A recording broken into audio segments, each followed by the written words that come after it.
এইসব কি রিক্ত? তুমি বড় আপদের ডিস্টার্ব করো, এটা পরিবার জানে? তুমিও না নীলা, রিক্ত কত কিউট, তুই ওকে অ্যাকসেপ্ট করে নিলেই তো হয়। থাপ্পড় দেবো একটা। রিক্ত, তুমি এখানে কেন এসেছো? আমি জানি নীলা, তুমি আজকেও আমাকে অ্যাকসেপ্ট করবে না। এরপরেও আমি চেষ্টা করে যাব। যতদিন না পর্যন্ত তুমি আমাকে ভালোবাসবে ততদিন পর্যন্ত আমি তোমার পেছনে লেগে থাকবো। আমি তোমাকে ভালোবাসি নীলা। রিক্ত, তোমাকে আগেও বলেছি, এখনো বলতেছি, তুমি যেটা করছো সেটা পাগলামি ছাড়া আর কিছু না। তাই এসব বাদ দাও। সবকিছুর একটা লিমিট থাকে, তুমি লিমিট ক্রস করছো। আমি জানি আমি করছি। আমার কি নেই, আমার কিসের কমতি সেটা তুমি আমাকে বলো, যে এটা তোমার পরিবর্তন করতে হবে রিক্ত। তোমার জন্য আমি পুরো পৃথিবীটা পরিবর্তন করে ফেলতে পারি। নীলা কোনো কথা বলল না, সেখান থেকে উঠে গেল। সে জানে এর সাথে কথা বলে কোনো লাভ নেই। ওদিকে রিক্ত নিজের বাসায় চলে আসলো। আজকে আর ক্লাস করবে না ও। সে গিয়েছিল একটাবার নীলাকে দেখার জন্য। সে বাসে আসতেই তার বাবা মা দুজনেই তাকে চেপে ধরলো। রিক্তের বাবা তখন তার কাছে এসে বলল, রিক্ত, আয়রা তোমার জন্য রেস্টুরেন্টে অপেক্ষা করছে, তাড়াতাড়ি যাও, তার সাথে দেখা করে আসো। বাবা, আমি বলেছি না তোমার ওই বন্ধুর মেয়েকে আমি বিয়ে করতে পারবো না। দেখো রিক্ত, ওর সাথে বিয়ে হলে আমার ব্যবসা আরো বেড়ে যাবে, তাই আমার জন্য হলেও তোমাকে বিয়ে করতেই হবে। তোমার কি টাকা পয়সার অভাব পড়েছে নাকি যে নিজের ছেলেকে ব্যবহার করছো? আমি চাই না আমার ছেলের সাথে ওই মেয়ের বিয়ে হোক। তাহলে তুমি তোমার ছেলের সাথে যোগ দিয়েছো। আমি এতদিন থেকে চেষ্টা করে ওকে বুঝাতে পারছি না, এখন তুমিও। এই কথা বলে বাবা রাগ করে সেখান থেকে চলে গেলেন। আপনারা হয়তো কিছুই বুঝতে পারছেন না, তাহলে প্রথমে আমার পরিচয়টা দিয়ে দেই। আমি হচ্ছি রিক্ত, বাবা মায়ের একমাত্র সন্তান। আমার বাবা এই শহরের একজন নামকরা ব্যবসায়ী, তবে তার একটা গুণ আছে, সেটা হচ্ছে তিনি অত্যন্ত লোভী। আপনারা হয়তো ভাবতে পারেন কেন নিজের বাবার নামে এরকম বাজে কথা বলছি।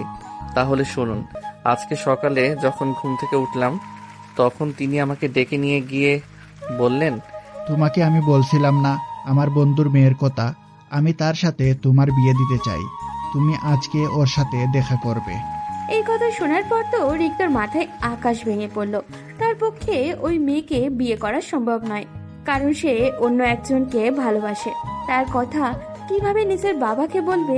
তখন রিক্ত ভয়ে ভয়ে তার বাবাকে বলল, এটা সম্ভব না আব্বু, আমি এখন বিয়ে করতে চাই না। বারবার কেন আমাকে এই কথা বলো? আমার চেয়ে বয়সে বড় ছেলেরাও এখনো বিয়ে করেনি, সেখানে তুমি জোর করে আমাকে এই বয়সে বিয়ে দিতে চাচ্ছ? তাই আমি যেটা বলছি সেটা শোনো, তার সাথে আগে দেখা করতে যাও, দেখা করে এসে তোমার সিদ্ধান্ত আমাকে জানাবে। রিক্ত তখন তার মায়ের কাছে গেল। রিক্তের মা তাকে বললেন দেখা করে চলে আসতে। রিক্ত চলে গেল মেয়েটার সাথে দেখা করার জন্য। সে রিক্তকে একটা রেস্টুরেন্টে দেখেছে। রিক্ত মেয়েটাকে বড় হবার পর দেখেনি, আগে একবার দেখেছিল, তবে সেটা ছোটবেলায়, সেই কথা এখন আর মনে নেই। রিক্ত রেস্টুরেন্টে চলে গেল। মেয়েটা রিক্তকে চিনে, তাই সে রিক্তকে রিসিভ করবে।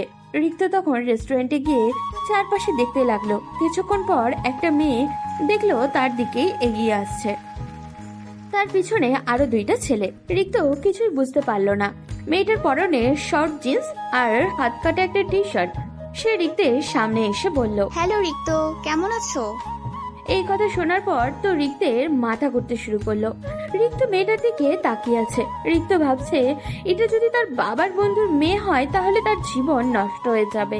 রিক্ত নিজেকে স্বাভাবিক করে হালকা হেসে মেয়েটার দিকে এগিয়ে গিয়ে বলল, আপনি কি আয়রা? তখন আয়রা রিক্তের দিকে তাকিয়ে হাসতে শুরু করলো। তার পাশে থাকা ছেলেগুলো রোবটের মতো রিক্তের দিকে তাকিয়ে আছে। আয়রা রিক্তের দিকে তাকিয়ে বলল, আরে ওদেরকে দেখে ভয় পেও না, ওরা হচ্ছে আমার বেস্ট ফ্রেন্ড। মেয়েদের ছেলে বন্ধু এটা রিক্তের কোনোদিনই পছন্দ নয়। তবে এগুলো কোনোটাই আসল কারণ নয়। আসল কারণ হচ্ছে রিক্ত অন্য একজনকে ভালোবাসে। রিক্ত তখন আয়রার দিকে তাকিয়ে বলল, আচ্ছা ঠিক আছে, সমস্যা নেই। তা আমাকে দেখা শেষ হয়ে গেলে আমি চলে যাই? আরে কি বলো, আমি তোমাকে নিয়ে কত বড় একটা প্ল্যান করেছি। আজকে রাতে আমরা একটা পার্টি দিচ্ছি তোমাকে সাথে নিয়ে, সেই জন্য তোমাকে থাকতেই হবে। আমি আঙ্কেলকে কল করে দিয়েছি, চলো আজকে রাতে পার্টিতে আমাদের সাথে। এই কথা শোনার পর রিক্ত তার বাবার প্রতি রাগ হতে শুরু করলো। এইরকম একটা জঘন্য মেয়েকে তার জন্য পছন্দ করেছে। রিক্ত আয়রাকে বারবার না করলেও আয়রা রিক্তের কোনো কথাই শুনতে চাইছিল না। রিক্তের সামনে আয়রা রিক্তের বাবার কাছে ফোন করে। রিক্তের বাবা রিক্তকে তার সাথে থাকতে বলে। রিক্তেরও মনে মনে ভাবলো এই সুযোগ আয়রার ব্যাপারে সবকিছু জেনে নেওয়া যাবে।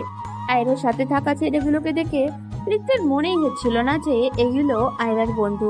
তবে রিক্তের এতে কি আসে যায়, সে তো ওই মেয়েকেই বিয়ে করবে না। রিক্তেও কিছুক্ষণ আয়রার বকবক শুনে শুধু হাওয়া করলো। এরপর খাওয়া দাওয়া করে সন্ধ্যার পর আয়রার সাথে যেতে শুরু করলো। আয়রা রিক্তকে একটা ক্লাবে নিয়ে যায়। রিক্ত ভিতরে ঢুকে দেখলো আয়রার সাথে সবাই পরিচিত। এর মানে কি সে মাঝে মাঝে এখানে আসে? রিক্ত কিছু বলছে না দেখে আয়রা রিক্তের দিকে এগিয়ে এসে বলল, কেমন রিক্ত, তুমি দাঁড়িয়ে আসছো কেন? আমাদের সাথে পার্টিতে জয়েন করো। বলে আয়রা একটা গ্লাস রিক্তের দিকে এগিয়ে দিল। রিক্ত কোল্ড ড্রিঙ্কস ভেবে হাতে নিল, কিন্তু যখনই নাকের কাছে নিয়ে গেল তখন বুঝতে পারলো এটা কোল্ড ড্রিঙ্কস নয়, এটা মদ। রিক্ত একটা সোফায় বসে বলদের মতো তাদের দিকে তাকিয়ে আছে। তার কাছে অবাক লাগছিল, কারণ সে এসেছে বিয়ের জন্য মেয়ে দেখতে, আর মেয়ে কিনা তার সামনে ফ্রেন্ডদের নিয়ে মদ গিলছে। রিক্ত আরো কিছুক্ষণ ওয়েট করতেই আয়রার অস্বাভাবিক আচরণ দেখতে পেল। ছেলেদের সাথে হাত ধরে ধরে নাচানাচি করছিল। রিক্তের মাথায় একটা দুষ্টু বুদ্ধি আসলো, সে এটাকে সুযোগ বানাবে বিয়ে ভাঙার জন্য। তাই ফোনটা বের করে একটা ভিডিও করে নিল। একটু পরে আয়রা এসে রিক্তকে টানতে শুরু করলো।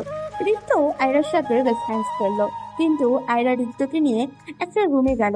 রিক্ত চুপচাপ আয়রার সাথে গেল, কিন্তু একই আয়রা দরজা বন্ধ করে দিল কেন? এটা দেখার পর রিক্ত লাফ দিয়ে উঠে ধরলো। এটা কি করছো আয়রা? দরজা বন্ধ করছো কেন? সরো, আমাকে বাসায় যেতে হবে। আয়রা মাতাল অবস্থায় রিক্তের দিকে এগিয়ে আসছিল। রিক্ত বুঝলো এই মেয়ে মাতাল অবস্থায় অস্বাভাবিক আচরণ করতে পারে, সেজন্য রিক্ত সরে দরজার কাছে এসেই গেল। এটা দেখে আয়রা রিক্তকে ধাক্কা দিয়ে বলল, কেমন রিক্ত, তুমি সব কি করছো? দুনিয়াটা অ্যাডভান্স হচ্ছে, তোমার সাথে আমার বিয়ে হতে চলেছে। আগে একবার চুপ করে নিবি না? রিক্তের মাথাটা নষ্ট হয়ে গেল। এ মেয়ের কি মাথার সমস্যা আছে নাকি? রিক্ত রাগ দেখিয়ে বলল, তুমি কি পাগল হয়ে গেছো? আজ তোমাকে দেখতে এসেছি, তোমাকে বিয়ে করতে নয়।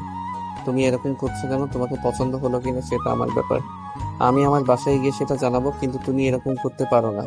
সেটার জন্যই তো আমি এই ব্যবস্থা করলাম। তুমি আমাকে চেক করে না নিলে পরে ঝামেলা হতে পারে, সেই জন্য আমি যাচ্ছি, আগে তুমি আমাকে দেখে নাও ঠিক করে। এই কথা শোনার পর রিক্তের অনেক খারাপ লাগলো। রিক্ত তাকে থাপ্পড় দিয়ে বলল। তখন আয়রা রিক্তের দিকে এমন করে তাকালো যেন মনে হচ্ছিল রিক্তকে মেরে ফেলবে। রিক্ত তখন তার দিকে তাকিয়ে বলল, এভাবে আর কতজনকে চেক করতে দিয়েছো? যার সাথে দেখা করতে আসবে তাকে চেক করতে দিবে? আমি তোমাকে কোনোদিন বিয়ে করব না। আমাকে এখনই প্রথম দিতে যেতে হবে। তুমি জঘন্য একটা মেয়ে।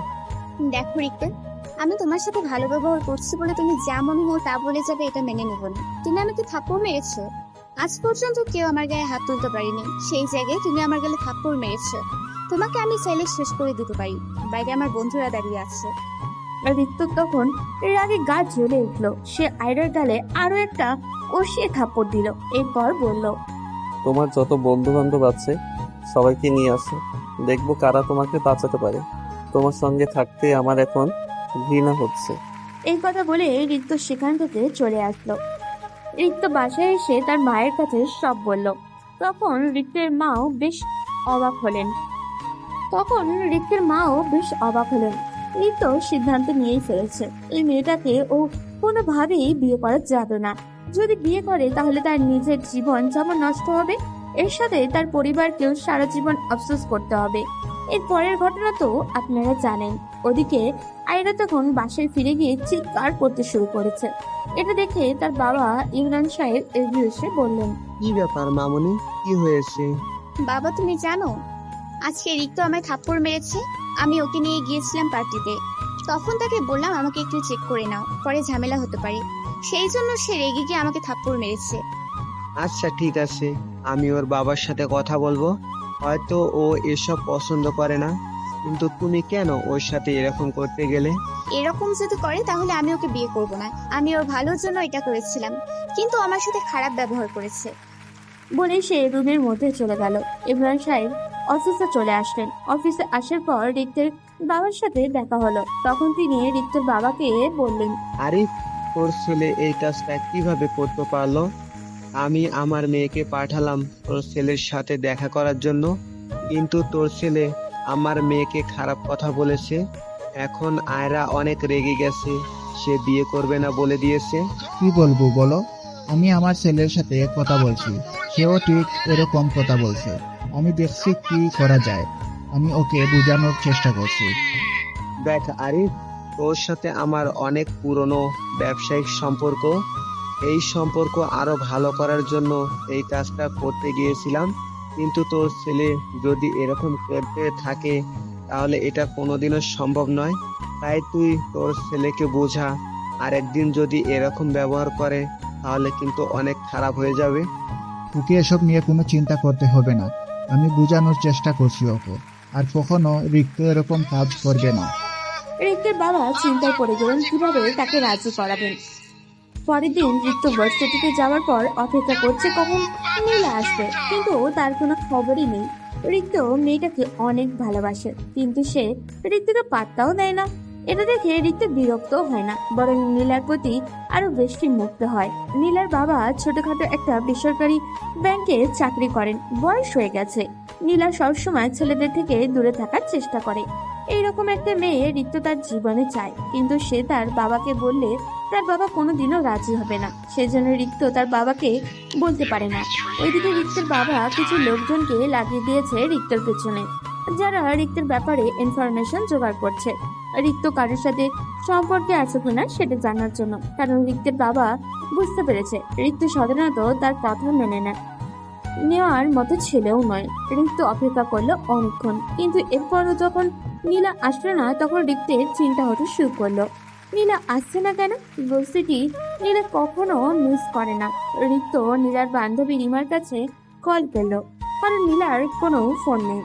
রিমা ফোন ধরতেই রিক্ত বলল, কি ব্যাপার রিমা আপু, তুমি আর নীলা দুজনেই আজকে ভার্সিটিতে আসলে না? কোনো সমস্যা হয়েছে নাকি? রিক্ত সর্বনাশ হয়ে গেছে, নীলার বাবা অ্যাক্সিডেন্ট করেছে। আমরা তাকে নিয়ে হসপিটাল এসেছি। নীলা অনেক কান্না করছে, আমি তাকে থামাতে পারছি না। কি বলছো? কোথায় তোমরা আমাকে বলো। সিটি হসপিটালে আছি, তাড়াতাড়ি চলে আসো। রিক্ত তখন সেখানে এক মুহূর্ত দাঁড়ালো না, দৌড়ে চলে গেল সিটি হসপিটালে। রিক্ত সেখানে পৌঁছাতে পিছন পিছন ওই লোকগুলো তার সাথে এলো, কিন্তু রিক্ত তাদের দেখতে পেল না। রিক্ত হসপিটালে পৌঁছে তাদের দুজনকে খুঁজতে শুরু করলো। দ্বিতীয় তলায় গিয়েই তাদেরকে পেয়ে গেল। রিক্ত তখন নীলার কাছে গেল। নীলা কান্না করছে, তার ভাই আর মা পাশে বসে আছে। রিক্ত তখন নীলার পাশে গিয়ে বসলো। নীলা রিক্তকে দেখে রেগে গেল। সে রিক্তকে সহ্য করতে পারে না। নীলা রিক্তের দিকে তাকিয়ে বলল, এই তোমাকে কে বলেছে এখানে আসতে? এই কষ্টের সময় আমি তোমার সাথে মিসবিহেভ করতে চাচ্ছি না, চলে যাও বলছি। রিক্ত নীলার এইরকম ব্যবহারে অনেক কষ্ট পেল, কিন্তু নীলার এই পরিস্থিতিতে এইরকম ব্যবহার করাটাই স্বাভাবিক। রিক্ত নীলার দিকে তাকিয়ে নরম গলায় বলল, প্লিজ নীলা, এরকম বলো না। আমি আঙ্কেলকে একটু দেখতে চাই। তোমাকে কতবার বলবো তুমি আমার সামনে থেকে চলে যাও? আমার বাবার এমনিতেই অ্যাক্সিডেন্ট হয়েছে, আমার মন ভালো নেই, প্লিজ এখান থেকে চলে যাও। এরকম করছিস কেন? রিক্ত অনেক কষ্ট করে তোদের এসেছে, তুই ওর সাথে এরকম ব্যবহার কেন করছিস? রিক্ত, তুমি বসো। রিক্ত তখন রিমার দিকে তাকালো। রিমা রিক্তকে শান্ত হতে বলল, কারণ সে জানে রিক্তের মন খারাপ হতে পারে। রিক্ত তখন ডাক্তারের কাছে চলে গেল। ডাক্তার তখন রিক্তকে বলল, দেখুন, ওনার অনেক ভয়ঙ্কর ভাবে ট্রাকের সাথে ধাক্কা লেগেছে, সেজন্য ওনার অনেক ড্যামেজ হয়েছে। এগুলো সেরে উঠতে অনেকদিন সময় লাগবে, সাথে ওনার একটা ইমার্জেন্সি অপারেশন করা প্রয়োজন। ডাক্তার, আপনি অপারেশনের ব্যবস্থা করেন, টাকা পয়সা যা লাগে আমি দিব। আপনি শুধু অপারেশনের ব্যবস্থা করুন। আমি এটাই বলতে চেয়েছিলাম ওনাদেরকে, বারবার বলছিলাম তাড়াতাড়ি অপারেশনের ব্যবস্থা করতে, কিন্তু ওনার টাকা ম্যানেজ করতে পারছিলেন না, সেই জন্য অপারেশন করতে নিষেধ করেছিলেন। আচ্ছা ঠিক আছে, তাহলে আমি অপারেশনের ব্যবস্থা করছি। এদিকে নীলা তখন তার আম্মু আর ছোট ভাইয়ের পাশে বসেছিল। সে কি করবে কিছু ভেবে উঠতে পারছিল না। তার বাবার অপারেশন করতে হবে, কিন্তু এখন তাদের কাছে এত টাকা নেই। নীলার বাবা সাধারণত একটা ব্যাংকের সিকিউরিটি গার্ড, ওনার কাছে এত টাকা কোথা থেকে আসবে? এটা নিয়ে নীলা যখন চিন্তায় ব্যস্ত তখন রিক্ত সেখানে আসলো। ছেলেটাকে নীলার ভালো লাগে না, তা নয়, কিন্তু রিক্ত অনেক বড়লোক পরিবারের সন্তান। তার সাথে নীলার যায় না। রিক্তের বাবা একদিন নীলাকে সতর্কও করেছেন, ডেকে নিয়ে গিয়ে তার ছেলের থেকে দূরে থাকতে বলেছেন। সেজন্য নীলা রিক্তকে পাত্তা দেয় না। তখন ডাক্তার তাদের কাছে এসে বললেন, আপনারা কোনো চিন্তা করবেন না, রোগী সুস্থ হয়ে যাবে। ওনার অপারেশনের ব্যবস্থা করতে আপনারা সবাই শান্ত হয়ে ওনার জন্য দোয়া করুন। এই কথা শোনার পর নীলা আশ্চর্য হয়ে গেল। এতক্ষণ ডাক্তার বলছিল টাকা না দিলে অপারেশন করবে না, হঠাৎ সেই ডাক্তারই অপারেশন করতে রাজি হয়ে গেল কি করে? নীলা সন্দেহ নিয়ে ডাক্তারকে প্রশ্ন করলো। কি ব্যাপার ডক্টর, টাকা কে দিল অপারেশনে? নীলার আম্মু আর রিমাও হাঁ হয়ে ডাক্তারের দিকে তাকিয়ে আছে। ডাক্তার নীলার দিকে তাকিয়ে বলল, একটা ছেলে এসেছিল, সে ওনার অপারেশনের টাকা দিয়েছে, সাথে ওনার চিকিৎসার জন্য যত টাকা প্রয়োজন হয় সব কিছু দিয়ে দিয়েছে। আপনারা কোনো চিন্তা করবেন না, ওনার অপারেশন হয়ে গেলে উনি সুস্থ হয়ে যাবেন। নীলা আর বুঝতে বাকি রইল না কাজটা ঠিক কে করেছে, কিন্তু নীলা তার কাছ থেকে কোনো সহযোগিতা নিতে চায় না। সেজন্য ডাক্তারকে যখন না করতে যাবে, তখন হঠাৎ করে নীলার ছোট ভাই রাফি বলল, আপু, তাহলে আমাদের আর কোনো চিন্তা করতে হবে না, আমাদের বাবা সুস্থ হয়ে যাবেন। তুমি কান্না করো না প্লিজ, আব্বু সুস্থ হয়ে যাবে তো? এই কথা শোনার পর নীলার মুখ বন্ধ হয়ে গেল। ডাক্তারকে কিভাবে না করবে সে? ছোট ভাইয়ের মুখের দিকে তাকিয়ে সে কিছুই বলতে পারলো না। তখন নীলার আম্মু নীলাকে বলল, কেন ছেলেটার সাথে এত খারাপ ব্যবহার করি? ছেলেটা সত্যি তোকে ভালোবাসে, ছেলেটার সাথে একটু ভালো করে কথা বলতে পারিস না? নীলা তখন কান্না করে তার আম্মুর দিকে তাকালো। নীলার চেয়ে রিক্তকে ভালো লাগে না এটা কিন্তু নয়, কিন্তু রিক্তকে সে কিভাবে কাছে টেনে নেবে? রিক্তের বাবা তো আগেই নিষেধ করেছেন। নীলা তখন তার আম্মুর দিকে তাকিয়ে বলল, আম্মু, আমি কিভাবে তার সাথে ভালো ব্যবহার করব? তার বাবা আমাকে হুমকি দিয়েছেন, তিনি তার ছেলের থেকে আমাকে দূরে থাকতে বলেছেন। আমাদের স্ট্যাটাস, তার স্ট্যাটাস চাই না। নীলার আম্মু আর কোনো কথা বললেন না, চুপচাপ বসে রইলেন। নীলা একটু দূরে দেখতে পেল রিক্ত দাঁড়িয়ে আছে, কেউ কোনো কথা বলছে না, চুপচাপ শুধু অপারেশন থিয়েটারের দিকে তাকিয়ে আছে। নীলা তখন তার কাছে গিয়ে বলল, তোমাকে ধন্যবাদ রিক্ত, আমাকে সহযোগিতা করার জন্য। তুমি এখান থেকে চলে যাও এখন। তোমার বাসায় হয়তো তোমাকে নিয়ে টেনশন করবে, আমি এদিকটা সামলে নেব। রিক্ত তখন নীলার দিকে তাকালো। এই প্রথম মনে হয় নীলা রিক্তের সাথে ভালো করে কথা বলছে। রিক্ত নীলার দিকে অবাক দৃষ্টিতে তাকিয়ে আছে। নীলা রিক্তের দিকে তাকিয়ে আবারও বলল, কি ব্যাপার, এখন এখানে দাঁড়িয়ে আছো কেন? তুমি বাসায় ফিরে যাও, তোমার বাবা তোমাকে নিয়ে টেনশন করবেন, প্রয়োজন হলে পরে একবার এসে দেখে যাবে, কিন্তু এখন এখান থেকে চলে যাও। প্লিজ নীলা, এরকম ব্যবহার করো না আমার সাথে। আমি এখানে থাকতে চাই। আঙ্কেলের এমন অবস্থা, যে কোনো সময় যে কোনো কিছুর প্রয়োজন হতে পারে। তোমরা মেয়ে মানুষ কিভাবে সব সামলাবে? আমাদের নিয়ে তোমাকে এত চিন্তা না করলেও হবে। যদি না পারতাম তাহলে কি বাবাকে নিয়ে হসপিটালে আসতাম? তুমি চলে যাও, তোমার বাবা তোমার জন্য অপেক্ষা করবে, পরে সমস্যা হতে পারে। আমি তোমার কাছে রিকোয়েস্ট করছি রিক্ত। কিন্তু রিক্ত নীলার কথা শুনল না। রিক্ত এসে নীলার মায়ের পাশে বসে তাকে সান্ত্বনা দিতে শুরু করলো। রিক্ত খেয়াল করলো নীলা আর তার পাশে দিনুকে নিয়ে বসে আছে। হঠাৎই রিক্তের ফোন বেজে উঠলো। হাতে নিতেই দেখলো তার বাবার কল। রিক্ত ফোন কেটে দিল। প্রায় 1 ঘন্টা পর ডাক্তার বেরিয়ে আসছে। রিক্ত তখন দৌড়ে ডাক্তারের কাছে গিয়ে জিজ্ঞাসা করলো, ডাক্তার সাহেব, কি হয়েছে? আঙ্কেল সুস্থ হয়ে যাবেন তো? হ্যাঁ, অবশ্যই ওনার অপারেশনের সাকসেসফুল হয়েছে, কিন্তু যেহেতু ওনার আঘাত লেগেছে সেহেতু সেগুলো সেরে উঠতে কিছুদিন সময় লেগে যাবে। নীলা তখন রিক্তের পেছন পেছন ডাক্তারের কাছে গেল। ডাক্তারের কথা শুনে নীলা হাঁপ ছেড়ে বাঁচল। অনেক চিন্তায় ছিল তার বাবাকে নিয়ে।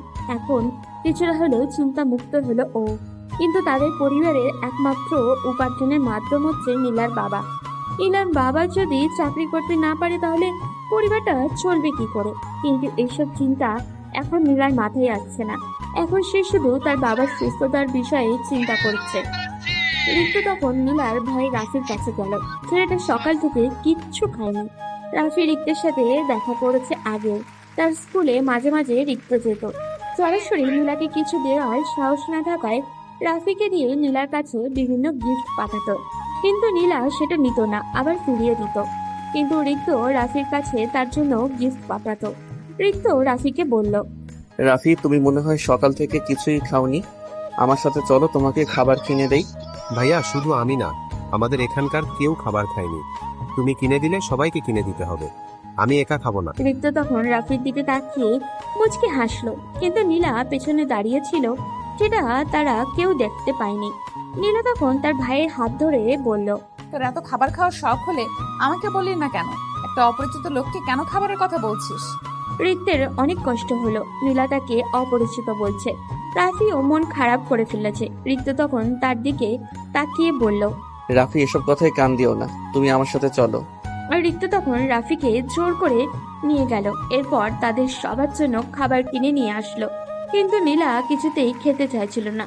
রিক্ত তখন নীলার মায়ের কাছে গিয়ে বলল, আন্টি, আমার কথা নীলা শুনবে না, আপনি একটু বলেন। তুমি কোনো চিন্তা করো না বাবা, আমি ওকে বুঝিয়ে বলবো। আসলে ও তোমার প্রতি রাগ করেছে। তোমার বাবা হয়তো ওকে কিছু একটা বলেছে, সেই জন্যই এরকম করছে। রিক্ত এটা শোনার পর আশ্চর্য হয়ে গেল। রিক্তের বাবা কিভাবে নীলার ব্যাপারে জানতে পারলো? আন্টি, আমি তো বাবাকে এসব ব্যাপারে কিছুই বলিনি। আমি জানি না বাবা, নীরা আমাকে বললো তোমার বাবা নাকি তোমার থেকে দূরে থাকতে বলেছে। আসলে আমার মেয়েটা খুব সহজ সরল, এইসব ঝামেলায় জড়াতে চায় না, সেই জন্যই দূরে থাকে। রিক্ত এই কথা শোনার পরে বেশ রাগ করলো তার বাবার উপরে। নীলার মা উঠে গিয়ে নীলাকে জোর করে খাবার খাওয়ালো। এটা দেখার পর রিক্তের কিছুটা ভালো লাগলো। রিক্ত ডাক্তারের সাথে কথা বলে বাসার উদ্দেশ্যে রওনা দিবে তার আগেই নীলার কাছে গেল, গিয়ে বলল, নীলা, কোনো প্রয়োজন হলে আমাকে কল করবে। তুমি প্লিজ আমার থেকে লুকিয়ে একা একা বসে থাকবে না, আমি তোমাকে সহযোগিতা করার জন্য সবসময় তৈরি আছি। নীলা কোনো উত্তর দিল না। রিক্ত সেখান থেকে চলে আসলো তার বাসায়। যখন বাসায় ঢুকতে যাবে তখন তার বাবা বলল, একটা ব্যাংকের পিয়নের মেয়ের জন্য এভাবে পাগল হয়ে গেছো? আমি তোমার জন্য স্মার্ট সুন্দর একটা মেয়েকে দেখেছিলাম, কিন্তু তুমি ওই রাস্তার মেয়েটার জন্য ওর সাথে খারাপ ব্যবহার করেছো। ওই লোকটা মারা গেলে তোমার কি আসে যায়? তুমি কেন ওর সাথে গেলে? এই কথা শোনার পর রিক্তের মাথায় রাগ উঠে গেল। রিক্ত তার বাবার সাথে কথা বলতে চাইছিল না, কিন্তু ইচ্ছে করে তার বাবা তাকে রাগিয়ে দিল। রিক্ত তখন বেশ জোর গলায় বলল, ওই রাস্তার মেয়েটা তোমার ওই নোংরা মেয়েটার থেকে অনেক ভালো। সে রাস্তার মেয়ে হওয়ার পরেও কোনোদিন কোনো ছেলের দিকে ফিরেও তাকায় না, কিন্তু তোমার পছন্দ করে ওই স্মার্ট মেয়েটা প্রতিদিন ছেলেদের সাথে রাত কাটায়। এরকমের স্মার্টের চেয়ে ওই রাস্তার মেয়েটা অনেক ভালো। মুখ সামলে কথা বলো। আমার বন্ধুর মেয়ের ব্যাপারে এত বাজে কথা বলার সাহস তোমার কি করে হলো? তোমাকে আমি কিছু বলি না দেখে তোমার সাহস বেড়ে গেছে। আমিও তোমাকে কিছু বলি না বলে তুমি যা ইচ্ছা তা করছো। তোমাকে কে বলেছে নীলাকে এসব বলতে? আমার যার সাথে ইচ্ছা তার সাথে সম্পর্ক করব। তোমার কিসের এত সমস্যা? দরকার হয় আমাকে বাড়ি থেকে বের করে দাও, আমি তোমার এইসব ঝামেলার মধ্যে থাকতে চাই না। এই কথা শোনার পর রিক্তের বাবা তার মায়ের দিকে তাকিয়ে বলল, তোমার ছেলে বড় হয়ে গেছে, এখন বাড়ি থেকে বের হয়ে যেতে চাইছে ওই রাস্তার মেয়েটার জন্য। ওই রাস্তার মেয়েটা আমার ছেলেকে কি জাদু করেছে সেটা আমি বুঝতে পারছি না। আগে ওই মেয়েটাকে একটা শাস্তি দিতে হবে। বাবা, তুমি কিন্তু বেশি করতেছো। আমি ওর সাথে ইচ্ছা করে কথা বলি, ও আমার সাথে কথা বলতে চায় না, আমাকে পাত্তাই দেয় না। আমি ওকে ভালোবাসি, তাই তোমাকে সতর্ক করে দিচ্ছি, যদি নীলার কোনো ক্ষতি করার চেষ্টা করো তাহলে কিন্তু আমার আসল রূপ দেখতে পাবে। তুমি আমাকে হুমকি দিচ্ছ ওই মেয়েটার জন্য? হ্যাঁ, দরকার হয় সেটাই করব। তুমি লিমিট ক্রস করেছো। তুমি কেন ওর সাথে খারাপ ব্যবহার করলে? ওকে কেন বললে আমার থেকে দূরে থাকতে? আমি তোমার ভালো চাই বলে এরকম কাজ করেছি। ওই মেয়েটার সাথে যদি তোমার বিয়ে হয়ে তাহলে আমাদের সম্মান নষ্ট হবে। সেই জন্য আমি ওর বাবা মা সহ সবাইকে সতর্ক করে দিতে চেয়েছিলাম। তাহলে তুমিও শুনে রাখো, আমি যদি বিয়ে করি তাহলে নীলাকেই করব। এতে তুমি যাই করো না কেন, তবে মনে রেখো তুমি এসব করতে গিয়ে যদি ওদের কোনো ক্ষতি করো তাহলে আমি ভুলে যাব তুমি আমার বাবা। তাহলে তুমি আমার সিদ্ধান্ত শুনে রাখো। তোমাকে 3 দিন সময় দিলাম। 3 দিন পর আমি আয়রার সাথে তোমার বিয়ে ঠিক করেছি। যদি রাজি না হও তাহলে এই বাড়ি থেকে বের হয়ে যেতে হবে। তখন বুঝতে পারবে জীবনে বেঁচে থাকতে হলে কত কিছুর প্রয়োজন, টাকার কি মূল্য, তখন বুঝবে। কিন্তু রিক্ত কোনো কথা বলল না, রাগ করে নিজের রুমে চলে গেল। মাথাটাই নষ্ট হয়ে গেছে ওর, এখন সে কি করবে? রিক্ত রাতে ঠিকমতো ঘুমাতেও পারল না। পরদিন সকালে উঠে যখন রিক্ত নীলার বাবাকে দেখতে যাবে তখন রিক্তের বাবা তাকে আটকে বললেন, রিক্ত, তুমি কোথায় যাচ্ছ? আজকে তোমার বিয়ের ব্যাপারে সব ঠিকঠাক করতে ইমরানের বাসায় যাব। তুমি আমাদের সাথে যাবে। যেখানে আমি ওই মেয়েকে বিয়ে করব না সেখানে ওর বাসায় যাওয়ার কোনো মানেই হয় না। আমাকে ওর সাথে বিয়ে জোর করে দিয়ে কোনো লাভ হবে না, কারণ আমি ওকে জীবনেও আমার স্ত্রী হিসেবে মানব না। তুমি না গেলেও কিছু আসে যায় না। আমি আমার বন্ধুকে কথা দিয়ে ফেলেছি, আয়রার সাথেই তোমার বিয়ে দিব। তোমাকে এই বিয়ে করতেই হবে। আমাকে যদি মেরে আমার লাশ বানিয়ে দেওয়া হয় এরপরেও আমি ওই মেয়েকে বিয়ে করব না। তাই তোমার যা ইচ্ছা করো, আমি এসবের মধ্যে নেই। বলেই রিক্ত বাসা থেকে বেরিয়ে হসপিটালে চলে আসলো। হসপিটালে এসে দেখে তারা সবাই এখনো বসে আছে। রাফি চেয়ারে বসেই ঘুমিয়ে পড়েছে। রিক্ত তখন তাদের কাছে গিয়ে বলল, আন্টি, আপনারা বাসায় চলে যান। কালকে থেকে এখানে আছেন, বাসায় গিয়ে বিশ্রাম করুন। আমি এখানে আছি, বিকালের দিকে চলে আসবেন। লাগবে না, আমরা এখানে বসতে পারবো। তুমি এখান থেকে চলে যাও, তোমার ভার্সিটি আছে। ভার্সিটিতে না গিয়ে এখানে আসলে কেন? আমরা আমাদের বাবাকে দেখার জন্য যথেষ্ট। তুমি নিজের কথা চিন্তা না করলেও আন্টি আর রাফির কথা চিন্তা করো। আন্টির বয়স হয়েছে, এত ধকল উনি সামলাতে পারবেন না। রাফিও অনেক ছোট, দেখো চেয়ারে ঘুমিয়ে পড়েছে। তুমি চিন্তা করো না, আমি এখানে আছি। নীলার মা তখন রিক্তের দিকে তাকালেন। রিক্ত তাকে রিকোয়েস্ট করতে শুরু করলো, কিন্তু নীলা যাবে না তার বাবাকে ছেড়ে। রিক্ত নীলাকে আর জোর করলো না। নীলার মা আর রাফিকে পাঠিয়ে দিল বাসায়। নীলার বাবার এখনো জ্ঞান ফিরেছে, কিন্তু কথা বলতে পারছে না ঠিক মতো। নীলার বাবা রিক্তকে অনেক ভালোবাসেন। নীলার বাবা অনেক ভালো মানুষ। গরিব হলেও তাদের মধ্যে মানবতা আছে, এটাই রিক্তের কাছে সব থেকে বেশি প্রিয়। কি হবে টাকা পয়সা দিয়ে যদি মানবতাই না থাকে? টাকা পয়সার কারণে রিক্তের বাবা তাকে বিক্রি করে দিতে চাইছেন। এটা রিক্তের কাছে কতটা কষ্টের সেটা রিক্ত ভাষায় বলে প্রকাশ করতে পারবে না। রিক্তের পাশে নীলাও বসে আছে। রিক্ত কোনো কথা বলছে না, নীলাও কথা বলছে না। একটু পরে নীলা রিক্তের দিকে তাকিয়ে বলল, রিক্ত, তুমি কেন এরকম করছো? তুমি কি বুঝতে পারছো না? আমি তোমাকে কোনোদিনও নিজের কাছে নিতে পারবো না। তুমি আর আমি আকাশ পাতাল তফাৎ। তোমার বাবা যেখানে কোটি কোটি টাকার ব্যবসা করেন, সেখানে আমার বাবা সাধারণ একজন ব্যাংকের কর্মচারী। তুমি কেন আমার পেছনে ঘুরছো? তোমার বাবার সম্মান নষ্ট হচ্ছে, কেন বোঝো না? আমি টাকা পয়সার কথা চিন্তা করি না। টাকা পয়সা দিয়ে কি হবে? আমার বাবা আমাকে টাকার কাছে বিক্রি করে দিতে চাইছে, কিন্তু আমি সাধারণভাবে জীবনযাপন করতে চাই। আমি তোমাকে নিয়ে আমার স্বপ্নের সংসার সাজাতে চাই। তোমার জন্য দরকার হয় সারা জীবন অপেক্ষা করব, এরপরও আমি অন্য কাউকে বিয়ে করতে পারবো না, কারণ আমি তোমাকে ভালোবাসি। আমি তখন তার দিকে তাকিয়ে আছি, কিছুতেই বোঝাতে পারছি না এই অবুঝ ছেলেটাকে। তার এসব পাগলামি দেখে আমিও তার প্রতি দুর্বল হয়ে পড়ছি, কিন্তু এটা তাকে বুঝতে দেওয়া যাবে না। আমি তখন তার পাশ থেকে উঠে বাবার কেবিনে চলে গেলাম, গিয়ে বাবার পাশে বসলাম। আমার পেছন পেছন দেখি রিক্তও চলে এসেছে। বাবা জানেন তার অপারেশনের সব টাকা রিক্ত দিয়ে দিয়েছে। বাবা তখন রিক্তের দিকে তাকিয়ে বললেন, বাবা, তুমি আমার জীবন বাঁচিয়েছো, আমি তোমার কাছে চিরকৃতজ্ঞ। আমার সংসার নষ্ট হয়ে যেত যদি তুমি আমার জীবন না বাঁচাতে। আমি আমার পরিবারের একমাত্র উপার্জনকারী। যদি আমার কিছু হয়ে যেত তাহলে আমার পরিবার রাস্তায় বসিয়ে দিত। নীলার বাবা কান্না করে কথাগুলো বলছিলেন। তিনি ঠিক মতো কথা বলতে পারছিলেন না, তবুও জোর করে কথাটা বলছেন। রিক্ত তখন নীলার বাবার কাছে গিয়ে বলল, আঙ্কেল, আপনি ঠিক মতো কথা বলতে পারছেন না, শরীরের উপর বেশি জোর দিবেন না। আমি আপনার জীবন বাঁচিয়েছি, এটা কেন বলছেন? জীবন বাঁচানোর মালিক আল্লাহ। আমি শুধু টাকা দিয়েছি, টাকা দিয়ে কিছুই হয় না আঙ্কেল।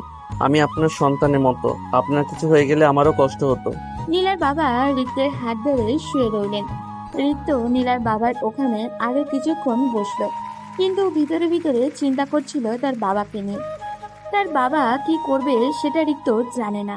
ওদিকে রিক্তের বাবা নিজের অফিসে চলে গেলেন, গিয়ে সেই লোক দুটোর সাথে দেখা করলেন যারা রিক্তকে ফলো করছেন।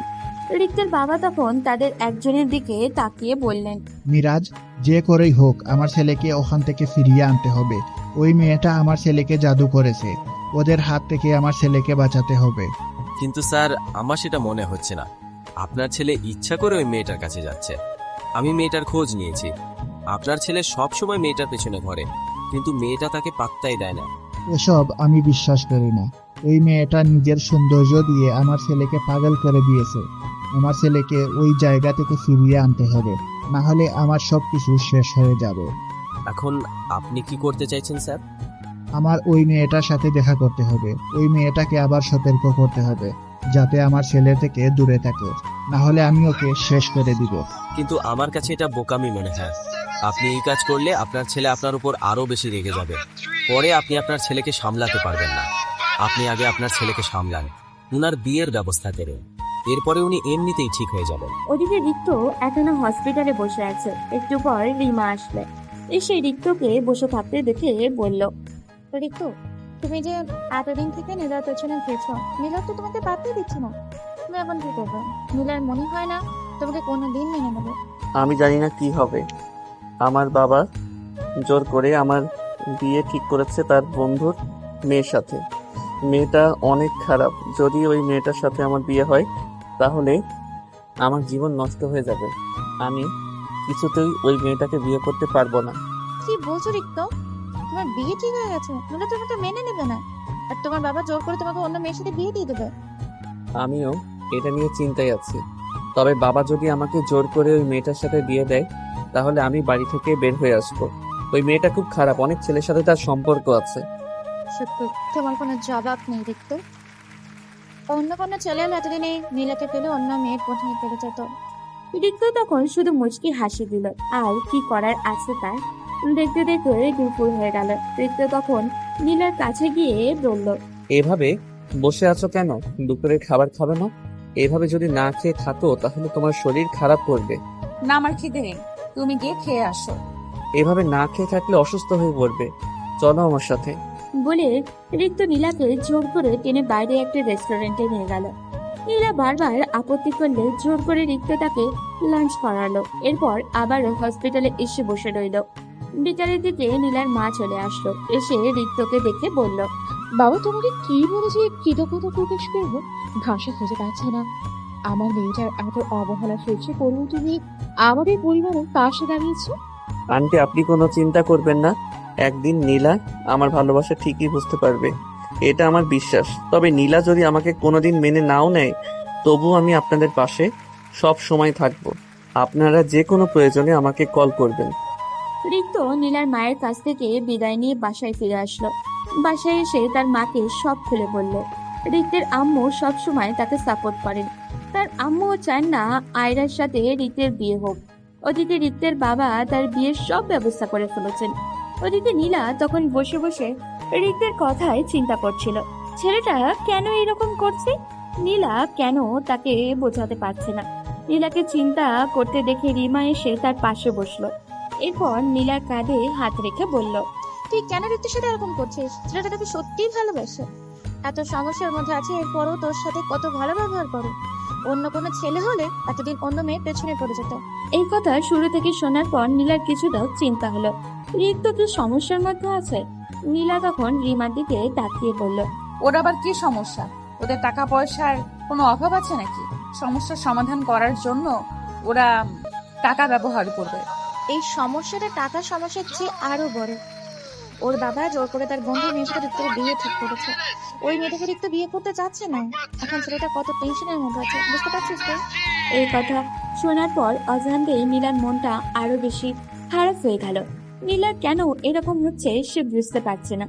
রিমা নীলার দিকে এমন ভাবে তাকিয়ে আছে, মনে হচ্ছে কোনো কিছু সন্দেহ করছে। তখন রিমা নীলার দিকে তাকিয়ে বলল, দোস্ত, আমি জানি তুই ওকে ভালোবাসিস, কিন্তু তুই বলতে পারছিস না। যখন ঋতু তোর থেকে দূরে চলে যাবে তখন বুঝতে পারবি তুই ওকে কতটা ভালোবাসিস। তুই তখন সময় তোর পক্ষে কথা বলবে না। তাই আমি যেটা বলছি সেটা শুন, এখন মেনে নে। নীলা কিছু বলল না, চুপচাপ তার বাবার কাছে চলে গেল। নীলার বাবা ঘুমিয়ে গেছেন। নীলা তার বাবার পাশেই বসে রইল। নীলার কেন জানি অনেক কান্না আসছে, কিন্তু কান্না করতে পারছে না। নিজের মনের সাথে যুদ্ধ করছে মেয়েটা। রিক্তের বিয়ের কথা শোনার পর তার কেন এমন হচ্ছে? নীলা কি তাহলে সত্যি রিক্ত নামক পাগলটাকে ভালোবেসে ফেললো? কিন্তু না, এটা কিভাবে সম্ভব? নীলা ওকে ভালোবাসতে পারে না। নীলার নিজের মনকে নিজের শত্রু মনে হচ্ছে। তার খুব ইচ্ছা করছে রিক্তকে গিয়ে ভালোবাসার কথাটা বলে দিতে, কিন্তু রিক্তকে বললেই সে কি সব সমাধান হয়ে যাবে? উল্টে রিক্তের পরিবারের মধ্যে সমস্যার সৃষ্টি হবে। রিক্তের বাবা যার সাথে বিয়ে ঠিক করেছেন সে অনেক বড়লোক ঘরের মেয়ে। এখন যদি নীলা গিয়ে ওকে ভালোবাসার কথা বলে তাহলে ব্যাপারটা আরো ভয়ঙ্কর হয়ে যাবে। নীলা তো কারোর কষ্টের কারণ হতে চায় না, সেজন্য নিজের ভালোবাসার কথাটা নিজের মনের মধ্যে লুকিয়ে রাখলো। ওদিকে রিক্ত রুমে বসে আছে, কি হবে কিছুই বুঝে উঠতে পারছে না ছেলেটা। একটু পর সন্ধ্যা নেমে আসলো। রিক্তের বাবা বাসায় ফিরে আসলেন। রিক্ত দেখলো তার বাবা আজ অনেক হাসি খুশি। এসে রিক্তকে ডাকতে লাগলো। রিক্ত উঠে তার বাবার সামনে গেল। তিনি রিক্তকে বললেন, আমি আয়রাকে বুঝিয়েছি, ও আর এরকম করবে না, এখন থেকে ভালো হয়ে যাবে। তাই প্রস্তুত হয়ে নাও, কোনো কিছু কেনাকাটা করার থাকলে কালকের ভিতরে করে নেবে। রিক্ত তখন তার আম্মুর দিকে তাকালো। রিক্তের আম্মু অসহায় দৃষ্টিতে ছেলের দিকে তাকিয়ে আছেন। রিক্ত তখন তার বাবার দিকে তাকিয়ে বলল, বাবা তুমি কেন বুঝতে চাইছো না আমি ওই মেয়েটাকে বিয়ে করতে পারবো না? আমাকে প্লিজ জোর করো না। দেখো, আজকে আমার মনটা অনেক ভালো, আমার মাথা খারাপ করো না। তোমাকে আমি সতর্ক করে দিচ্ছি, ওই মেয়েটার থেকে দূরে থাকো। রাস্তার একটা মেয়ের জন্য এত ভালো একটা মেয়েকে তুমি অবহেলা করছো। কালকে আয়রা আমাদের বাসায় আসবে, ওকে নিয়ে চুপচাপ শপিং এ যাবে। আমি আমার সিদ্ধান্ত জানিয়ে দিয়েছি। কালকে শুধু ও কেন, ওর পুরো পরিবারও যদি এখানে এসে বসে থাকে তবু আমি কোথাও যাব না। তোমার যা ইচ্ছা হয় করো। রিক্তের বাবা রেগে কিছু বলতে যাবেন তার আগেই রিক্ত সেখান থেকে চলে আসলো নিজের রুমে। এসে কান্না করতে শুরু করলো। রিক্ত খুব কম কান্না করে, কিন্তু আজ তার চোখে কোনো বাধা মানতে রাজি না। চোখ বেয়ে অঝোর ধারায় অশ্রু গড়িয়ে পড়ছে। পরদিন সকালে রিক্ত খুব ভোরে ঘুম থেকে উঠে গেল। কিছুক্ষণ বিছানায় গড়াগড়ি করে উঠে ফ্রেশ হয়ে নিল। সকাল 8টার দিকে রিক্ত নিচে নামলো ব্রেকফাস্ট করার জন্য। তখন দেখতে পেল আয়রা বসে আছে তাদের ড্রয়িং রুমে। মেয়েটা এত সকালে এখানে কেন? আজকে সে আর আগের মতো নেই। সালোয়ার কামিজ পরে একদম সংসেজে এসেছে। রিক্তকে দেখেই আয়রা এগিয়ে এসে হালকা হেসে বলল, দেখো রিক্ত, আমাকে কেমন লাগছে আজকে? ওই নীলা থেকে আমি অনেক সুন্দর, তাই না? রিক্ত, আমি ভালো হয়ে যাব, আর ওই ফ্রেন্ডদের কাছে যাব না। রিক্ত আয়রার কথা শুনে রেগে গেল। মেয়েটা এত বিরক্তিকর কেন? রিক্ত একটা লম্বা শ্বাস নিয়ে বলল, তুমি যদি পৃথিবীর সবচেয়ে দামি কাপড় পরো এরপরও তুমি ওর ধারে কাছেও যেতে পারবে না। কুকুরের লেজ যেমন কোনোদিন সোজা হয় না, তোমার মতো মেয়েও কোনোদিন ভালো হতে পারে না। তাই এসব ন্যাকামো আমার সামনে করবে না। এই কথা শোনার পর রিক্তের বাবা রিক্তের দিকে এগিয়ে এসে বললেন, রিক্ত, এটা কিরকম ব্যবহার? ও অনেক আশা নিয়ে এসেছে, তোমার সাথে শপিং এ যাবে। সেই সকালে এসেছে মেয়েটা, আর তুমি ওকে ইগনোর করে ওই রাস্তার মেয়েটার পেছনে পড়ে আসো। রিক্ত, আমি তোমাকে ভালোবাসি, তোমাকে বিয়ে করতে চাই। এই জন্য আগে সবকিছু ছেড়ে দিয়েছি। তুমি যেরকম বলবে আমি সেরকম চলবো। এরপরও তুমি আমাকে দূরে সরিয়ে দিও না। এই কথা শোনার পর রিক্ত আয়রার দিকে তাকিয়ে বলল, দেখো আয়রা, তুমি যাই করো না কেন আমি তোমাকে বিয়ে করতে পারবো না, কারণ আমি নীলাকে ভালোবাসি। তাই প্লিজ এখান থেকে চলে যাও। আমি একটা গুরুত্বপূর্ণ কাজে বের হব। আজ তোমার কি কাজ? আজকে তুমি আমাকে নিয়ে শপিং এ যাবে, সেই জন্য আমি সকাল সকাল চলে এসেছি। রিক্ত, আমাদের বিয়ে 2 দিন পর, তুমি কেন এরকম করছো? এই মেয়ে, কতবার বলবো তোমাকে আমার সহ্য হয় না? আমি একটা গুরুত্বপূর্ণ কাজে যাব, তুমি কেন এরকম ঝামেলা করছো? সরো আমার সামনে থেকে। বলেই রিক্ত আয়রাকে ধাক্কা দিয়ে সেখান থেকে বেরিয়ে আসলো। এরপর সোজা গেল হসপিটালে। ওখানে গিয়ে নীলার বাবার যত টাকা পয়সার ঝামেলা ছিল সবকিছু শেষ করে তাকে বাসায় পৌঁছে দিল। এরপর নীলাকে নিয়ে আসলো একটা ফার্মেসিতে। নীলার বাবার জন্য কিছু ওষুধ কিনতে হবে। যখন রিক্ত ওষুধ কিনছিল তখন হঠাৎ করে পিছনে দেখলো আয়রা দাঁড়িয়ে আছে। রিক্তকে দেখে সে গাড়ি থেকে নেমে আসলো। এরপর রাগ দেখিয়ে বললে, এই তোমার গুরুত্বপূর্ণ কাজ? একটা রাস্তার মেয়েকে নিয়ে ঘুরে বেড়ানো আমার থেকে গুরুত্বপূর্ণ কাজ হয়ে গেছে? 2 দিন পর তোমার সাথে আমার বিয়ে হবে, আর আজ তুমি এরকম করছো রিক্ত? রিক্ত তখন রেগে আয়রার দিকে তাকিয়ে বলল, আয়রা, তুমি এখানে সিন ক্রিয়েট করো না। আমি আগেও বলেছি, এখনো বলছি, তোমার আর আমার বিয়ে অসম্ভব। তুমি অনেক সুন্দরী মেয়ে, তোমার জন্য অনেক ভালো ছেলে পাবে। তুমি আমার পিছন ছেড়ে দাও প্লিজ। না, পারবো না। আমি এই মেয়েটাকে শেষ করে দেব। এই মেয়েটার কারণে তুমি আমাকে বিয়ে করতে রাজি হচ্ছে না। এই মেয়ে, তুই একটা রাস্তার মেয়ে হয়ে কিভাবে এত বড় লোকের ঘরে ছেলের পেছনে ঘুরছিস? ওর সব সম্পত্তি দখল করার জন্য এরকম করছিস, তাই না? বল, তোর কত টাকা লাগবে, আমি দিয়ে দিব। তবুও রিক্তের পেছন ছেড়ে দে। নীলা তখন রিক্তের দিকে হাঁ হয়ে তাকিয়ে আছে। রিক্ত রেগে আয়রাকে একটা থাপ্পড় মেরে দিল। আয়রা গালে হাত দিয়ে দাঁড়িয়ে আছে। তখন রিক্ত বেশ চেঁচিয়ে বলল, মুখ সামলে কথা বল, তোর মতো নোংরা মেয়ে ও নয়। তুই ওকে রাস্তার মেয়ে বলে অপমান করছিস, তাই না? কিন্তু শুনে রাখ, ওই রাস্তার মেয়েটা তোর থেকে 1000 গুণ ভালো। আজ পর্যন্ত কোনো ছেলের দিকে ফিরে তাকায়নি, কিন্তু তুই কি চরিত্রহীন মেয়ে কোথাকার। রিক্ত থাপ্পড় আর কথা শুনে আয়রা আর এক মুহূর্ত সেখানে দাঁড়ালো না। আয়রাকে চলে যেতে দেখে নীলা রিক্তের দিকে তাকিয়ে বলল, কেন এরকম ব্যবহার করলে? সে তোমাকে ভালোবাসে, তোমাকে বিয়ে করতে চায়, তোমাকে অন্য কারোর সাথে দেখলে রিয়েক্ট করবে, এটাই তো স্বাভাবিক। ওর সাথে এমন ব্যবহার করা একদম ঠিক হয়নি। তুমি তার কাছে যাও, আমি এদিকটা সামলে নেব। নীলার জন্য এত কিছু করার পরেও যখন মেয়েটা মুখ থেকে এমন কথা শুনতে হলো, তখন রিক্তের ধৈর্যের বাঁধ ভেঙে গেল। এবার সে নীলার গালেও একটা সজোরে থাপ্পড় বসিয়ে দিল। এরপর বলল, তুই কি ভাবিস নিজেকে? আমি তোকে ভালোবাসি বলে যা ইচ্ছা তা মেনে নিব? যদি আমি বিয়ে করি তাহলে তোকেই করব, তাই খবরদার আমার সামনে দাঁড়িয়ে এমন কথা বলার সাহস আর কোনোদিন করবি না। নীলা থাপ্পড় খেয়ে পাথরের মতো গালে হাত দিয়ে দাঁড়িয়ে আছে। রিক্তকে সে বারবার বেহায়া, নির্লজ্জ, আত্মমর্যাদাহীন একটা ছেলে ভেবেই এসেছে, কিন্তু সেই ছেলের এমন ভয়ঙ্কর আচরণ নীলাকে যেমন অবাক করেছে, ঠিক তেমনই আতঙ্কিতও করেছে। নীলা রিক্তকে কিছু বলতে যাবে তার আগেই রিক্ত ফার্মেসি থেকে ওষুধের ব্যাগটা নিয়ে আসলো। এরপর নীলার হাত ধরে টেনে বাসায় নিয়ে আসলো। নীলাকে বাসায় নামিয়ে দিয়ে রিক্ত হনন করে পেরিয়ে গেল। নীলা রিক্তের এমন তাড়াহুড়ো দেখে ভীষণ আতঙ্কিত হলো।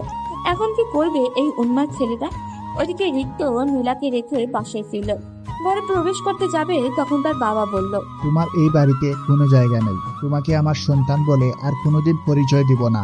আমার কোনো ছেলে নেই। তুমি এই বাড়ি থেকে বেরিয়ে যাও তাড়াতাড়ি। তুমি এসব কি বলছো? আমাদের ছেলেকে তুমি কেন বাড়ি থেকে বের করে দিবে?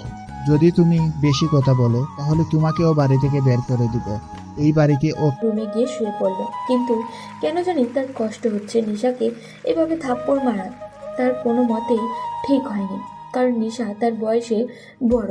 এরপর তাকে সব সময় আগলে রাখার চেষ্টা করে, কিন্তু মেয়েটাকে এভাবে থাপ্পড় মারলো সে কিছুই ভাবতে পারছে না। তার ঘুম আসছিল না। ওদিকে নিশা কান্না করতে করতে ক্লান্ত হয়ে গেছে। তার বাবা মা তার এইরকম কান্না দেখে অবাক হয়ে গেছে। তার বিয়ে ঠিক করেছেন, কিন্তু মেয়েটা এভাবে কান্না করছে কেন? তার বাবা মা হয়তো বুঝতে পেরেছেন যে নিশা এখন বিয়ে করতে চায় না, সেই জন্য কান্না করছে। পরের দিন সকালে নিশা যখন রুমের মধ্যে শুয়ে কান্না করছিল, তখন তার বাবা রুমের মধ্যে গিয়ে বললেন, মা, কান্না করিস না। তুই যেটা বলবি সেটাই হবে। তুই যদি বলিস আমরা বিয়ে দিব না, এরপরেও তুই এরকম কান্নাকাটি করিস না। তুই কেন এরকম করছিস? নিশা তখন তার বাবার দিকে তাকালো। তার বাবার চোখের জল দেখে তারও অনেক বেশি কষ্ট হলো। সে আর থাকতে চায় না এই জায়গায়। এই জায়গায় থাকলে রাকিবের কথা বারবার তার মনে হবে, তারপর কষ্টও হবে। সেই জন্য সে চায় এখান থেকে চলে যেতে চায়। তখন সে তার বাবার দিকে তাকিয়ে বলল, বাবা, আমি দেশে থাকতে চাই না, আমাকে তুমি বিদেশে পাঠিয়ে দাও। আমি ওখানে পড়াশোনা করব। তুমি প্লিজ আমাকে বিদেশে পাঠিয়ে দাও। আমি এখানে থাকতে চাই না। আমি আমেরিকাতে চলে যেতে চাই খালামণির কাছে, ওখানে থাকবো। তুমি প্লিজ আমাকে ওখানে পাঠিয়ে দাও। তুমি না করো না প্লিজ। এই কথা শোনার পর ইমরান সাহেব অনেক অবাক হয়ে গেলেন। তিনি কি বলবেন কিছু বুঝে উঠতে পারছিলেন না। তার মেয়ে এরকম হঠাৎ আবদার করবে তিনি কল্পনাও করতে পারেননি। এরই মধ্যে নিশার মাও সেখানে চলে আসলো। তারা দুজনে অনেক বোঝাতে শুরু করলো, কিন্তু নিশা কিছুতেই বুঝতে চাইছে না। সে দেশে থাকতে চায় না, দেশের বাইরে চলে যেতে চায়। এটাই তার একমাত্র কথা, অন্য কোনো কথা সে বলছে না। তখন তার বাবা তাকে বলল, আচ্ছা ঠিক আছে, তাহলে আমি ব্যবস্থা করতেছি। আমি তোকে তোর খালামণির কাছে পাঠিয়ে দিব। কিন্তু মা, ওখানে যাওয়ার পর তুই ঠিকমতো থাকতে পারবি তো? তুই তো এমনিতেই খাওয়া দাওয়া করিস না, পরে যদি তোর শরীর খারাপ করে। এরপর তার বাবা বাইরে চলে গেলেন। তার বিদেশে যাওয়ার ব্যবস্থা করতেছেন না, আগে সে আমেরিকাতে গিয়েছে, সেই জন্য সব কিছু রেডি ছিল। বেশি সময় যাবে না, 2-1 সপ্তাহ সময় যাবে। এই 2-1 সপ্তাহে নিশার কাছে কেমন জানি মনে হচ্ছে তার ইচ্ছা করছিল এক সময় মরে যেতে, এই পৃথিবী ছেড়ে চলে যেতে। কিন্তু সে জানে একদিন রাকিব নিজের ভুল বুঝতে পারবে, তবে সেটা সে সামনে থাকলে কোনোদিনও বুঝতে পারবে না। দূরে চলে গেলে হয়তো তার শূন্যতা রাকিবকে বুঝিয়ে দিবে তার ভালোবাসা কতটা। কিন্তু সে রাকিবের জন্য আর অপেক্ষা করবে না, অনেক অপেক্ষা করেছে। ওদিকে রাকিব আগের মতোই চলতে শুরু করলো, তার যেন কিছুই হয়নি। আস্তে আস্তে তার বাবা মায়ের সাথে কথা বলাও শুরু করলো। তার সাথে প্রয়োজনীয় কথা ছাড়া অন্য কোনো কথা কেউ বলে না। আমি একটা জিনিস লক্ষ্য করলাম, এই কয়েকদিন থেকে নিশা আপু আমাকে একদম জ্বালাচ্ছে না। সে আমার সাথে কথা বলে না, আমার সাথে দেখা হয় না।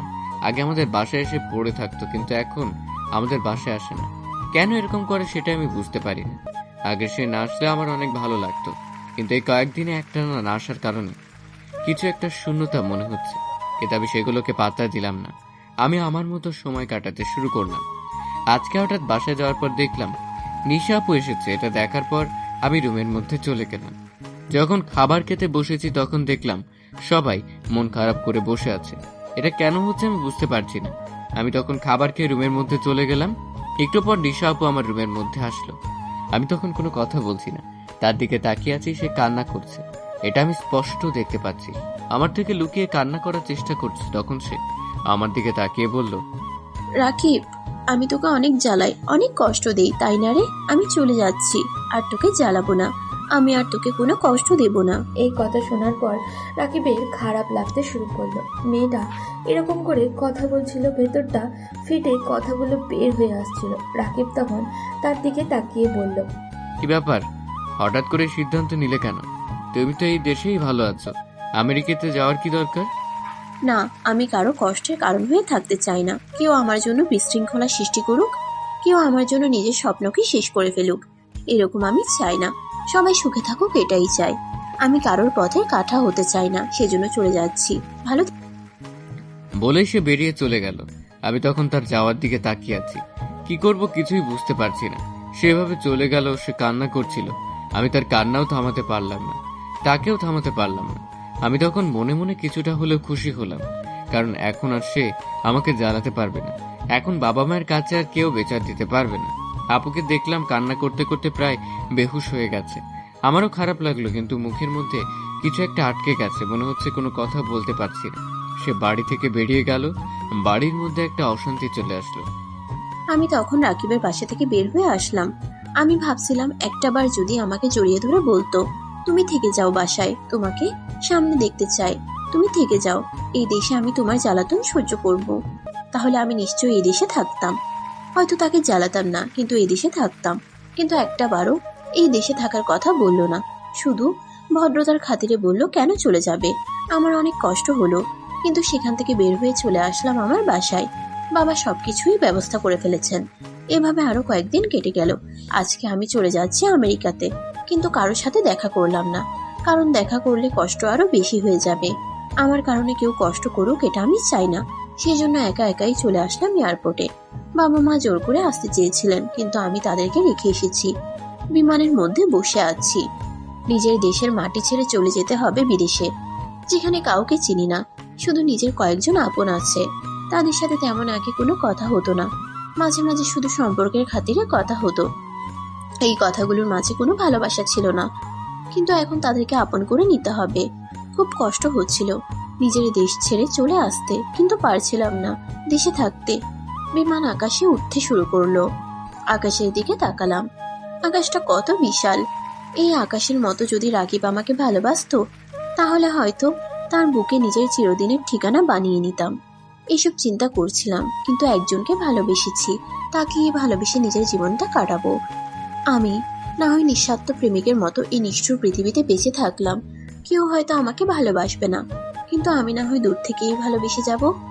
জীবনে কত মুহূর্তের সম্মুখীন আমাদেরকে হতে হয়, কত মুহূর্ত আমাদেরকে কত কষ্ট দিয়ে চলে যায়, কিন্তু এরকম পরিস্থিতি আমাদের জীবনকে এমনভাবে আটকে দিয়ে যায় যেটা আমরা কল্পনাও করতে পারি না। এই পরিস্থিতি থেকে বের হতে হলে আরো কয়েকটা জীবন চলে যাবে, এরকম মনে হয়। আমার কাছে ভালোবাসা সে তো একটা ছোট্ট শব্দ, কিন্তু এই শব্দের ভিতরে কত অনুভূতি, কত আবেগ লুকিয়ে থাকে, সেটা হয়তো ভাষায় বলে প্রকাশ করা সম্ভব নয়। লেখকের কলমের কালি যেখানে গিয়ে শেষ হয়ে যায়, সেখান থেকেই ভালোবাসার শুরু হয়। কোনোদিন নিঃস্বার্থ ভালোবাসার কথা কোনো লেখক লিখতে পারবে না, কারণ ভালোবাসার কথা লিখতে হলে নিঃস্বার্থ প্রেমিকের প্রয়োজন। কিন্তু লেখকেরও স্বার্থ আছে, সে লেখার পেছনে পরিশ্রম করে, তার লেখার মাধ্যমে মানুষ তাকে ভালোবাসবে, এই স্বার্থ নিয়ে সে লিখছে। হ্যাঁ, আমিও সেই স্বার্থ নিয়েই লিখছি। ঘড়ির কাঁটায় সময় রাত ৩:৩২। হ্যাঁ, নির্ঘুম জেগে থাকতে হয় আমাদের। গভীর রাতে নাকি আবেগের বর্ষণ হয়, সেসব ধরার চেষ্টা করি। হয়তো সেই লেখাটাকে নিজের নেশা বানিয়ে নিয়েছে, কিন্তু ভালোবাসা কোনো নেশার মধ্যে সীমাবদ্ধ নয়। ভালোবাসা হচ্ছে আকাশের মতো বিশাল সমুদ্রের মতো উত্তাল, যেখানে ঢেউগুলো মানুষের জীবনকে উত্তাল সমুদ্রের মতো বানিয়ে ফেলেছে। সেটা হয়তো মানুষ কল্পনাও করতে পারে না। নিঃস্বার্থ ভালোবাসায় কোনো চাহিদা থাকে না। মনে রাখবেন, যেখানে চাহিদা আছে সেখানে ভালোবাসা নেই। আমি রাকিবকে কেন এত ভালোবেসে ফেললাম এটা আমি বলে বোঝাতে পারবো না, কারণ আমি তাকে সত্যিকার ভালোবাসি। আর সত্যিকার অর্থে যারা ভালোবাসে তারা কোনোদিন ভালোবাসার কারণ বর্ণনা করতে পারে না। কারণ লাগার কারণ বর্ণনা করা যায়, ভালোবাসার কারণ বর্ণনা করা অসম্ভব। পাহাড় কেটে হয়তো হাতে নিয়ে আসা সম্ভব, কিন্তু ভালোবাসার কারণ বর্ণনা করা কোনো মানুষের পক্ষে কোনোদিন সম্ভব নয়। যদি কাউকে পছন্দ করার পেছনে তার কোনো বিশেষ কোনো গুণ আপনার চোখে পড়ে, তাহলে সেটা ভালোবাসা নয়, সেটা ভালো লাগা। সেই গুণটা আপনার ভালো লাগে তাই বলেছেন ভালোবাসেন, এটাকে ভালো লাগা বলে, ভালোবাসা বলে না। আপনি জানেন তার সেই গুণটা আপনার কাছে ভালো লাগে, সেই জন্য তাকে আপনি ভালোবাসেন। হয়তো কারোর রূপ দেখে আপনি ভালোবাসলেন, তার মানে তার রূপের প্রেমে আপনি পড়েছেন। আপনার ভালো লাগার পেছনে তার রূপ ভূমিকা পালন করেছে। কিন্তু যখন রূপ সীমিত হয়ে যাবে, সে বৃদ্ধ হয়ে যাবে, তার রূপ যৌবন সবকিছু ঝরে পড়ে যাবে, তখন কি হবে? তখন তো সেই গুণগুলো আপনার চোখের সামনে থেকে সরে যাবে। তখন দেখবেন আপনার তাকে ভালো লাগে না। আপনি নতুন কাউকে খুঁজে নিতে মরিয়া হয়ে উঠবেন। আপনি নতুন কাউকে খুঁজে নিতে মরিয়া হয়ে পড়েছেন। হয়তো আপনার পরিস্থিতি আপনাকে নতুন মানুষের খোঁজ দেবে না, কিন্তু ওই মানুষের সাথে থাকতে আপনার ভালো লাগবে না, তার সাথে ভালো থাকতে পারবেন না, অশান্তি শুরু হবে। ভালোবাসা হচ্ছে এমন একটা জিনিস যেটার কারণ বর্ণনা করা যায় না। কাউকে ভালোবাসার জন্য তার মধ্যে কোনো বিশেষ গুণ থাকার প্রয়োজন হয় না।